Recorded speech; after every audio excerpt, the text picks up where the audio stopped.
প্রতিদিন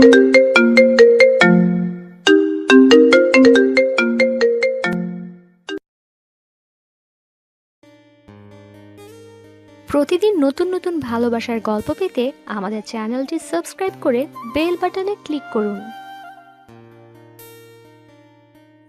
আজকে অফিসে নতুন বস আসবে, তাই আজ অফিসে একটু তাড়াতাড়ি যেতে বলেছে, কিন্তু আজই দেরি হয়ে গেল। বাসায় গ্যাস শেষ হয়ে গেছিল, গ্যাস এনে রান্না করে খেয়ে অফিসে আসতে দেরি হয়ে গেল। ম্যানেজারকে বললাম, মাহিম ভাই, বস কি চলে এসেছেন? না, এখনো আসেনি, রাস্তায় আছে, এখনই চলে আসবে। ফুলের তোড়াটা হাতে নিয়ে এখানে দাঁড়ান। ওকে ভাই। হুম। আমি ব্যাগ নিজের ডেস্কে রেখে ফুলের তোড়া হাতে নিয়ে দাঁড়িয়ে গেলাম।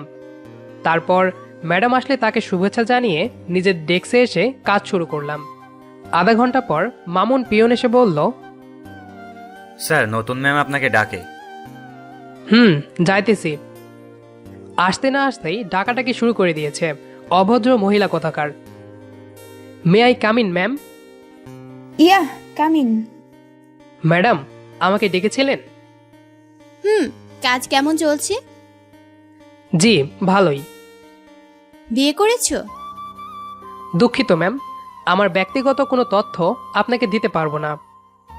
হঠাৎ করে আমার হাত ধরে বলল, আগের কথা ভেবে এখনো রাগ করে আছো? কি করছেন ম্যাম? হাত ছাড়ুন। কোনো কাজের কথা থাকলে বলুন, না হলে আমি যাই। আচ্ছা, যাও। তারপরে এসে কাজ শুরু করলাম।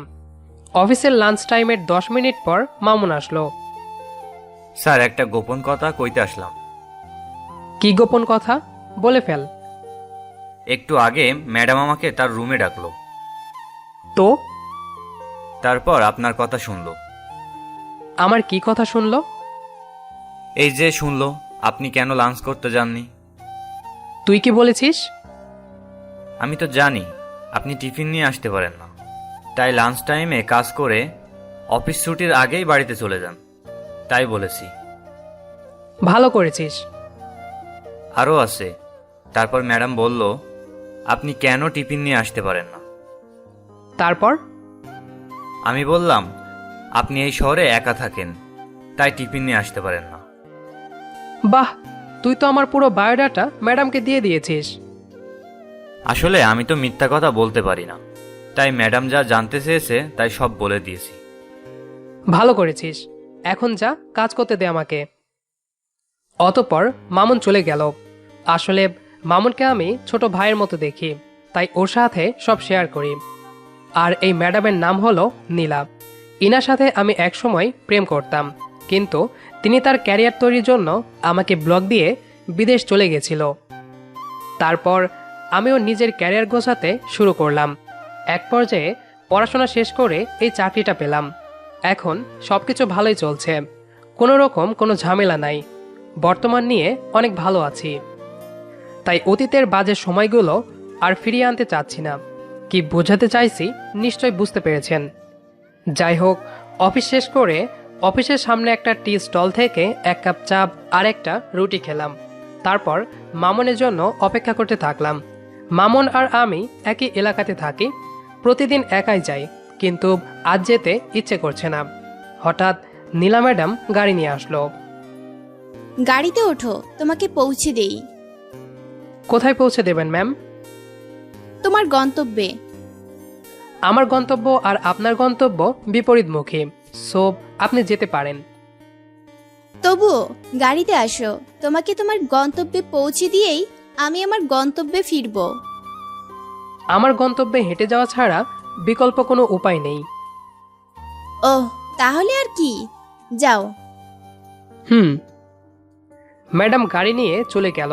তারপর মামুন আসলো। তারপর দুজনে মিলে বাড়িতে ফিরে আসলাম। বাড়িতে এসে ফ্রেশ হতেই বাড়ি থেকে ফোন আসলো। হ্যাঁ মা, কেমন আছো? আমি ভালো আছি, তুই কেমন আছিস? তোমাদের দোয়াতে ভালোই আছি। আচ্ছা শোন, আগামী সপ্তাহে শুভর বিয়ে, তুই 1 সপ্তাহের ছুটি নিয়ে বাড়িতে চলে আয়। আচ্ছা মা, দেখি ছুটি নিতে পারি কিনা।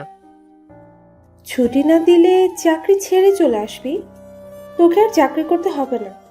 এতদিন যা টাকা কামাই করেছিস তাই দিয়ে একটা ব্যবসা করবি এখানে। আহা মা, থাক না এসব কথা। আচ্ছা, কালকেই বাড়িতে চলে আসবি। আচ্ছা। শুভ হলো আমার জেঠুর ছেলে, আমার থেকে বড়। পরের দিন অফিসে গিয়ে মাহিম ভাইয়ের কাছে গেলাম। মাহিম ভাই, আসবো?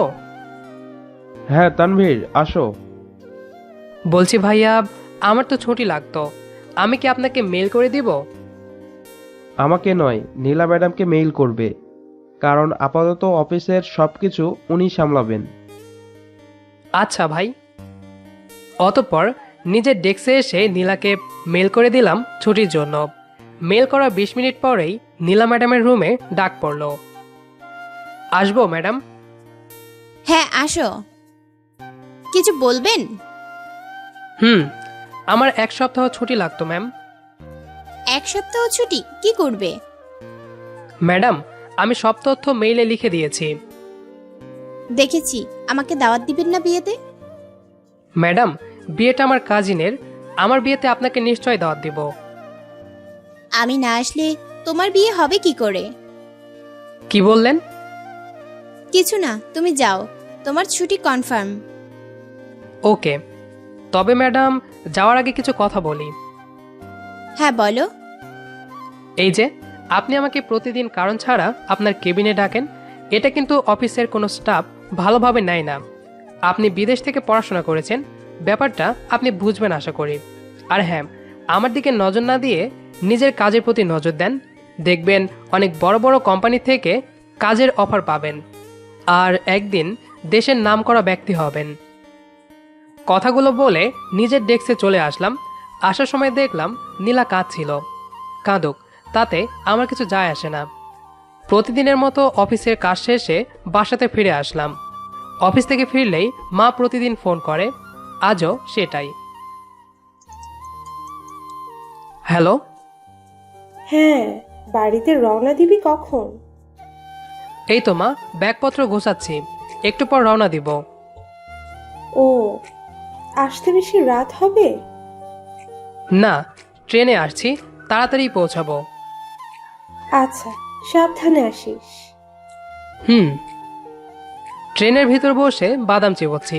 উদ্দেশ্য খুলনা হতে কালীগঞ্জ। প্রায় 2 ঘন্টা ট্রেন ভ্রমণের পর কালীগঞ্জ পৌঁছালাম। বাড়িতে এসে বেশ ভালোই লাগছে। গ্রামে পরিচিত সব মানুষ, বাড়ির সবার সাথে বেশ কথাবার্তা হচ্ছে। বিয়ের তোড়জোড় শুরু হয়ে গেছে বাড়িতে। বিয়ের বিভিন্ন নিয়মকানুন পালন করা হচ্ছে, অনুষ্ঠান হচ্ছে, বেশ ভালোই লাগছে। মোট কথা, এখন বাড়িতে বিয়ের আমেজ চলে এসেছে। দেখতে দেখতে বিয়ের দিন চলে আসলো। এখন আমরা দাঁড়িয়ে আছি বিয়ের বাড়ির গেটে।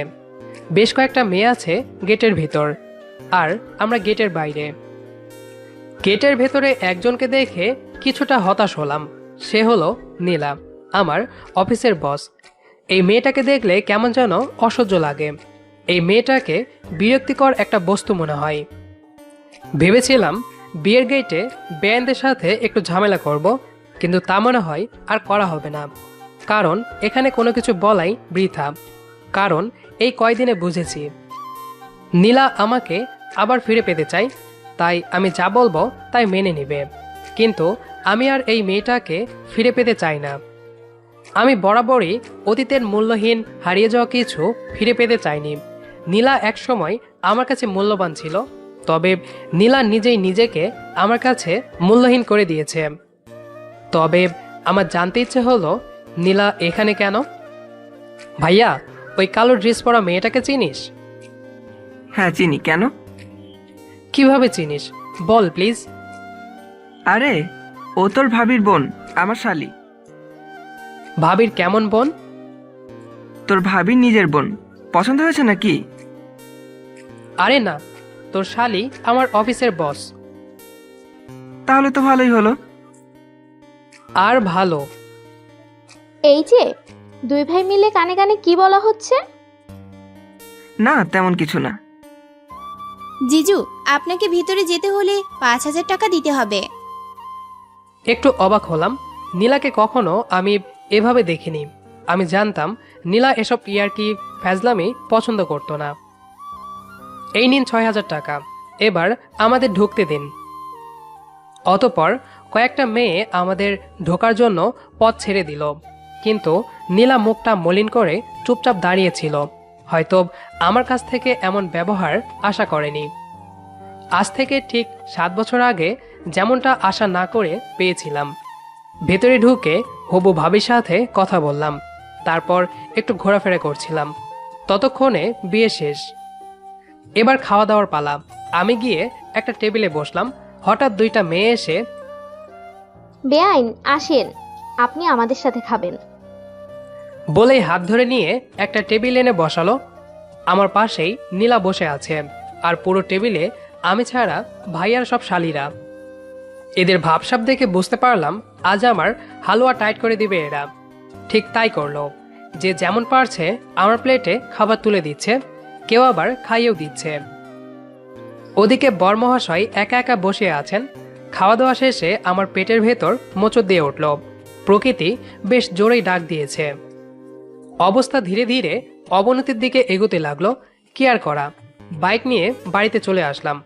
আজকে ওখানে থাকার কথা ছিল, কিন্তু ওখানে থাকলে আমি থাকতাম না। পরের দিন একটু বেলা হতেই ভাইয়া ভাবিকে নিয়ে বাড়ি ফিরল। আমি তখনও বাথরুমে টাওয়াল পেঁচিয়ে বাথরুম থেকে বাড়ি আসলাম। তারপর সোজা রুমে এসে খাটের ওপরে ধপাস করে পড়লাম। শরীরের এনার্জি সব শেষ। আ এই মেয়ে, আপনি আমার রুমে কেন?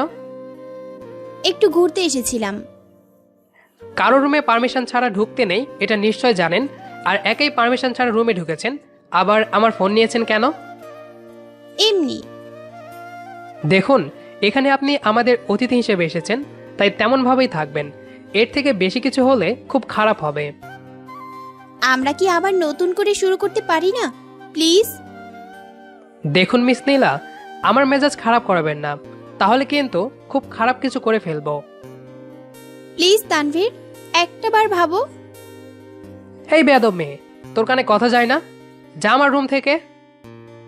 যা খুশি বলো আমাকে, তবু একটু ভালোবাসো। এই মেয়ে, তুই যদি রুম থেকে না যাস তাহলে আমি এখনই খারাপ কিছু করব, যার জন্য দায়ী থাকবি তুই। আর এজন্য তোর বোনকে সারা জীবন কথা শুনতে হবে। যদি তোর বোনের ভালো চাস তাহলে রুম থেকে বেরিয়ে যা। ঠিক আছে, যাচ্ছি। অতঃপর নীলা রুম থেকে বেরিয়ে গেল। এমনিতেই আমি বদরাগী, আর এই মেয়েকে দেখলে এমনিতেই রেগে যাই। এসব ভাবতে ভাবতেই ঘুমিয়ে গেলাম। বিকালে ঘুম থেকে উঠে রেডি হলাম, একটু বাইরে যাব। বিকালের গ্রাম্য পরিবেশ অনেক উপভোগ করার মতো। বাড়ির উঠানে আসতেই নতুন ভাবি বলে উঠল, দেবরজি কি বাইরে ঘুরতে যাচ্ছ? হুম। তাহলে আমার বোনকে একটু সাথে নিয়ে যাও। তানভীর, নীলাকে সাথে নিয়ে যা। আসুন বেআইন। জি চলুন। অতঃপর নীলাকে সাথে নিয়েই বের হলাম। তারপর গ্রামের রাস্তা ধরে হাঁটতে লাগলাম। হাঁটতে হাঁটতে একটা হোটেলে গেলাম। সেখান থেকে আমার পছন্দের কিছু খাবার খেলাম। এর ভেতর নীলার সাথে কথা হয়নি। আসার সময় আমিই বললাম, সরি বেআইন, তখনকার ব্যবহারের জন্য। ঠিক আছে, তোমাকে একটা অনুরোধ করব, রাখবে? রাখার মতো হলে রাখবো, বলুন। আমাকে নিয়ে শেষবারের মতো একটু ভেবে দেখবে। আপনাকে নিয়ে আবার কি ভাববো? আমাকে শেষবারের মতো সুযোগ দেওয়া যায় না ভালোবাসার? দেখুন, এই সুন্দর বিকালে আমার মেজাজ গরম করার মতো কথা বলবেন না। এখানে আপনি আমার বেয়ান, আর অফিসে আমার বস। এর বেশি কিছু আমি ভাবি না, আর ভাবতেও চাই না। কথাটা মাথায় ঢুকিয়ে নিন।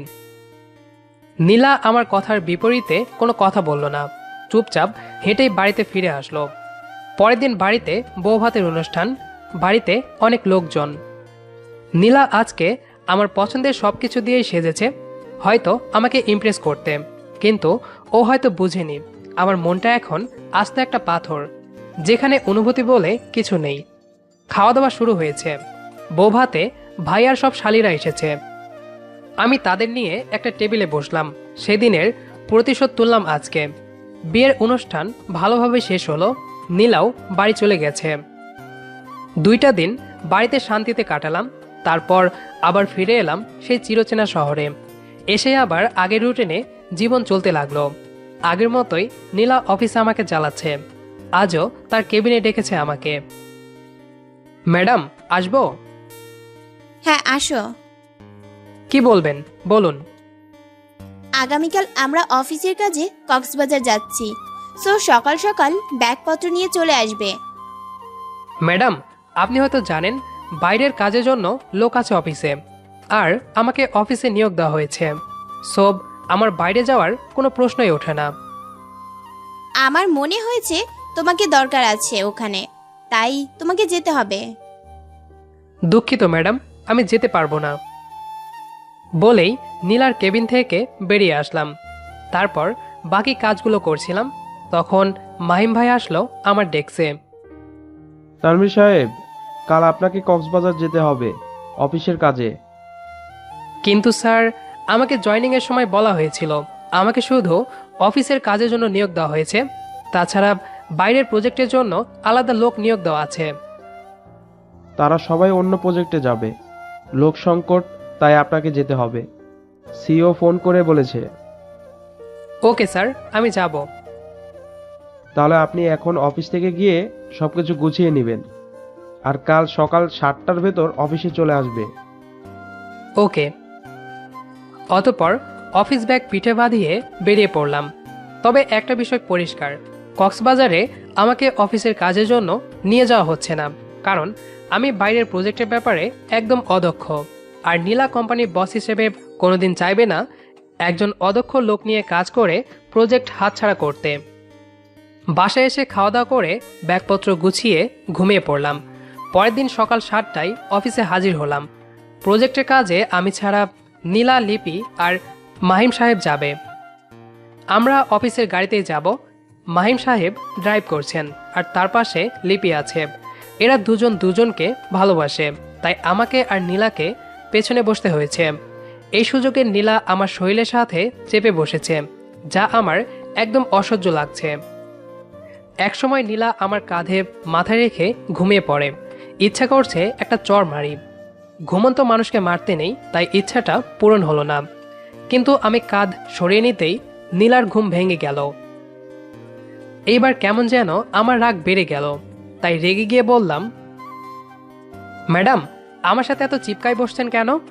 গাড়িতে কি জায়গা কম হয়ে গেছে? আর আমার কাঁধ কি সরকারি পাইছেন যে মাথা রেখে ঘুমাচ্ছেন?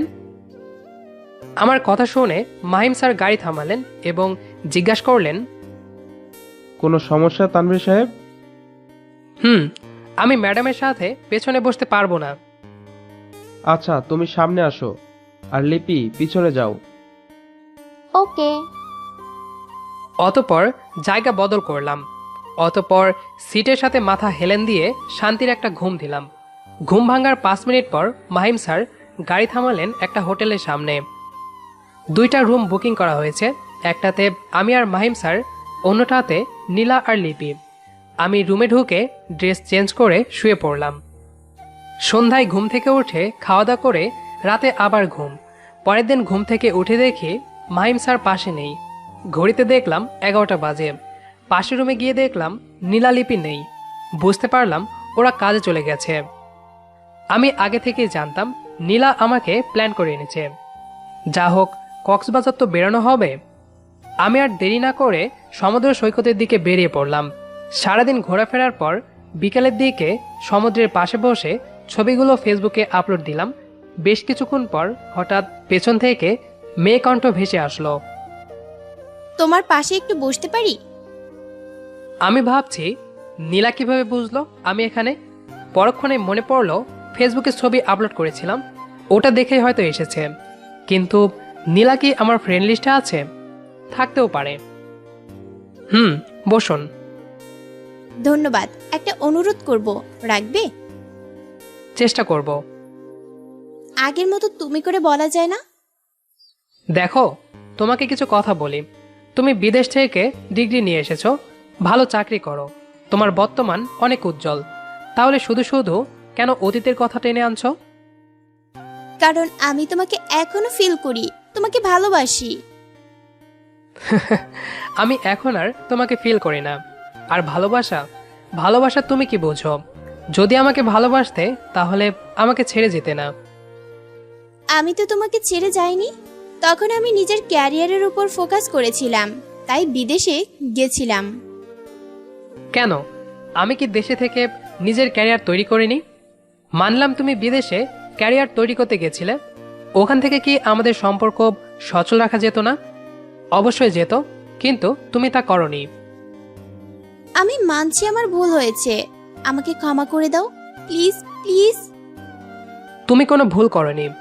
ভুল তো আমি করেছিলাম 8 বছর আগে, তোমার মতো মুক্ত পাখিকে আমার খাঁচায় বন্দি করে। তোমার পায়ে ধরি, আমাকে একটা সুযোগ দাও। আরে ছাড়ো, যে পাখিকে একবার মুক্ত করে দিয়েছি তাকে আর খাঁচায় বন্দি করতে চায় না। মানুষ কি একবার সেই সুযোগ পায় না? জানি না, তবে আমাকে কখনো অতীত নিয়ে কথা বলবে না। এতটাই পর করে দিয়েছো আমাকে। ওই কাজটা তুমিই করেছো। যাক, ফালতু পেঁচাল রাখো, আর যে কথাগুলো বলেছি সেগুলো মাথায় রাখবে। নীলা আর কিছু বলল না, চুপ করে বসে রইল। আমি উঠে হোটেলের দিকে রওনা দিলাম। পরের দিন আমি, লিপি আর মাহিম স্যার ফিরে আসলাম অফিসে, আর নীলা ওখান থেকে নিজের গ্রামে গেছে। 2 দিন পর বাড়ি থেকে মায়ের ফোন আসলো। মা, কেমন আছো? ভালো। তুই কেমন আছিস? এই তো চলছে। বাবা, কয়েকদিনের জন্য ছুটি নিতে পারবি? মা, কয়দিন আগে তো ছুটি নিয়ে বাড়িতে গেলাম, এখন আবার ছুটি চাইলে চাকরি থেকে ছুটি দিয়ে দিবে। দিলে দিবে, তোকে চাকরি করতে কে বলেছে? চাকরি থেকে ছুটি দিলে একবারে বাড়ি চলে আসবি। আচ্ছা মা, রাখছি। আচ্ছা। আবার কেন বাড়িতে যেতে হবে কিছুই বুঝলাম না, তবে এবার ভাবছি চাকরি ছেড়েই দিব। নীলার প্যারা আর নিতে পারছি না। নীলার কাছে ছুটির জন্য মেইল করলাম। রাতে মেইলের রিপ্লাই আসলো, আমার ছুটি মঞ্জুর করা হয়েছে। ব্যাগপত্র নিয়ে আমার বাড়িতে হাজির হলাম।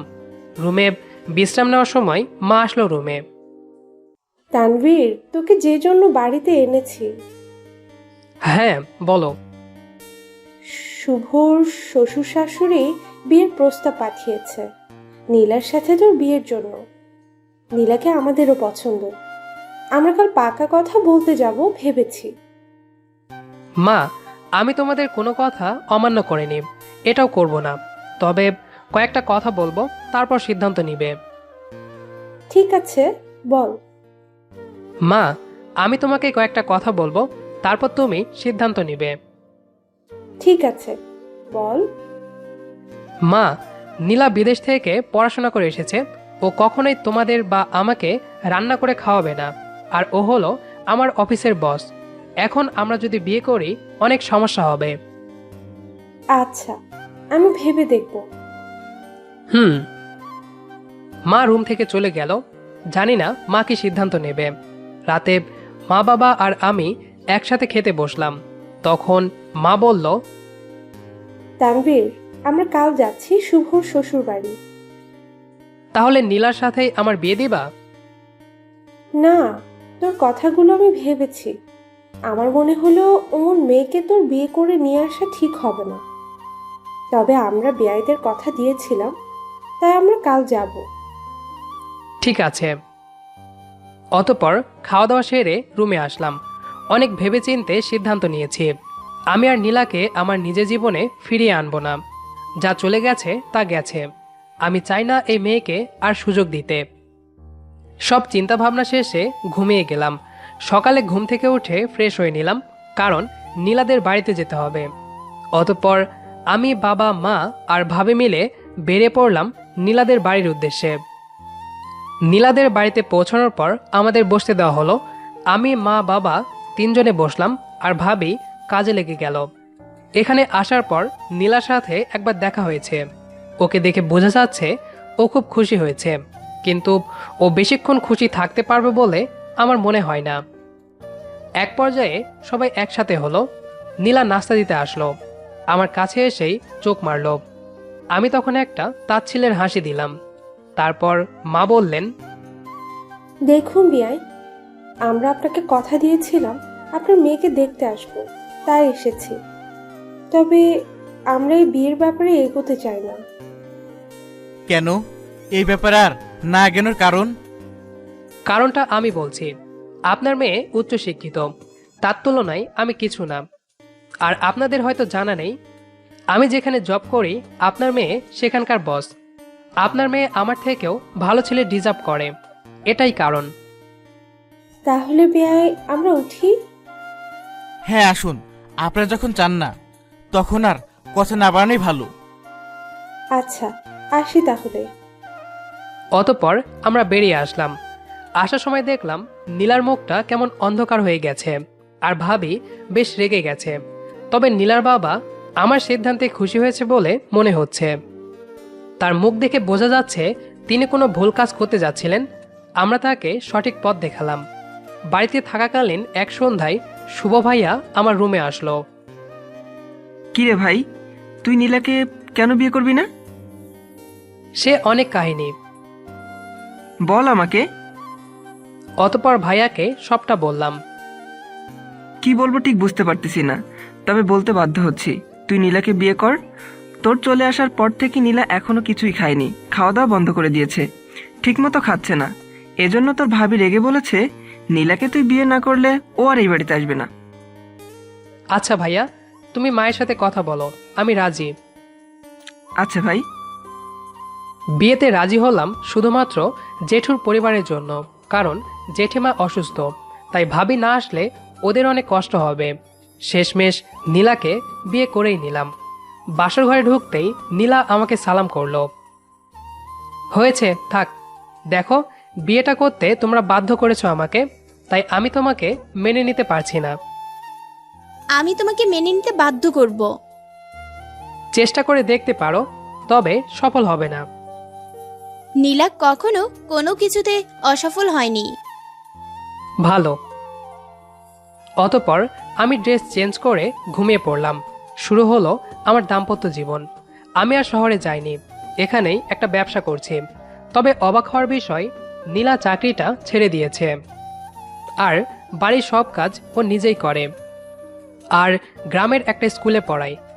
আমাকে যখন বিয়ে করবি, গ্রামের বধূ হয়ে থাকবি, তাহলে 7 বছর আগে কেন ছেড়ে গেলি?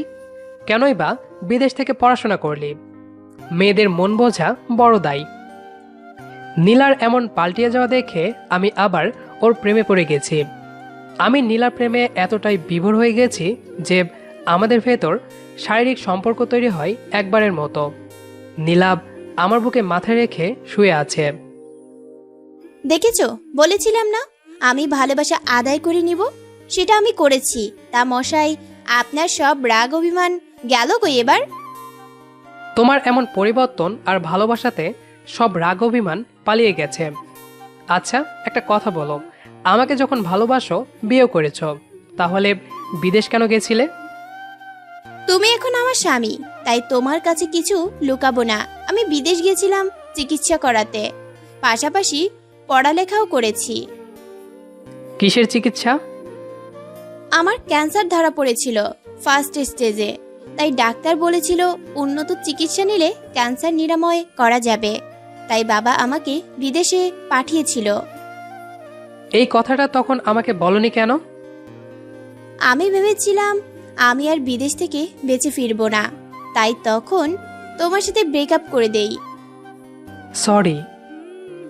সরি কেন বলছো? ভালোবাসি বলো। আমি যে তোমাকে স্বামী হিসেবে পাবো এ আশা ছেড়েই দিয়েছিলাম। অতীতকে মনে রাখতে হবে না। ভালোবাসি লক্ষ্মী বউ। আমিও খুব খুব ভালোবাসি। আমি নীলার কপালে আলতো করে একটা চুমু দিলাম। সাথে সাথে ও আমাকে শক্ত করে জড়িয়ে ধরল। গল্পটি কেমন লেগেছে সেটি অবশ্যই কমেন্ট করে জানাবেন। আর নিয়মিত এরকম ভালোবাসার গল্প শুনতে আমাদের চ্যানেলটি সাবস্ক্রাইব করে আমাদের সাথেই থাকবেন। ধন্যবাদ সবাইকে।